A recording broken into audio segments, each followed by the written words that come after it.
Hello teachers, my name is Nhật. Today I am going to describe my toolbox. I have a toolbox with a lot of basic hand tools. There are some screwdriver, pliers, measuring tape, caliper, a torch, etc.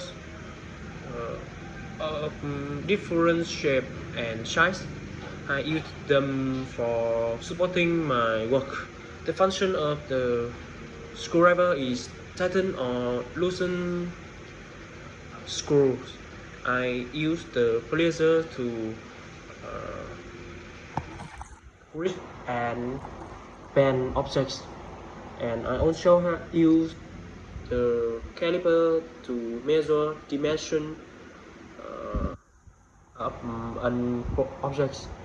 I often use the Phillips screwdriver. The handle of its metal plastic to provide electrical um, insulation.